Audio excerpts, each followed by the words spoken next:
കാലം മാറുന്നതോടൊപ്പം എല്ലാം മാറിക്കൊണ്ടിരിക്കുകയാണ്. ഓർമ്മകൾ ഉണ്ടായിരിക്കണം. നമുക്ക് തോരാത്ത മഴയായിരുന്നു കർക്കിടകം മുഴുവൻ. നിറയെ ശലഭങ്ങളുണ്ടായിരുന്നു, തുമ്പികളുണ്ടായിരുന്നു, തേനീച്ചകളുണ്ടായിരുന്നു. ഇങ്ങനെയൊക്കെ ഉണ്ടായിരുന്നു എന്ന് മറന്നു പോകല്ലേ. ഇനി ഉണ്ടാകുമോ എന്ന് ചോദിച്ചാൽ ഉണ്ടാകണം. കുറേയെങ്കിലും തിരിച്ചു പിടിക്കണം.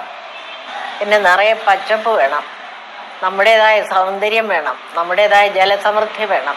വിനയത്തോടെ പ്രകൃതിയുടെ മുമ്പിൽ തലകുനിക്കാൻ പഠിച്ചില്ലെങ്കിൽ ഭൂമി നാളെ ഞങ്ങളെ വേണ്ട എന്ന് പറഞ്ഞാലോ, അത് ഓർമ്മിക്കണം. പ്രകൃതി എത്ര കാലം കൂടെ താങ്ങും? ഈ ഒരു ജീവിയെ എത്ര കാലം കൂടെ താങ്ങും? അമ്മയ്ക്ക് വേണ്ട എന്ന് പറയും. ഒരു രാക്ഷസ ശിശുവാണ് മുലപ്പാലിന് പകരം ചോര കുടിച്ചു പറ്റിക്കാൻ ശ്രമിക്കുന്നെങ്കിൽ അമ്മ പറിച്ചെറിയും മാറിൽ നിന്ന്. അത് ഓർമ്മയിരിക്കട്ടെ. ഒരു തൈ നടാം നമുക്കമ്മയ്ക്കു വേണ്ടി.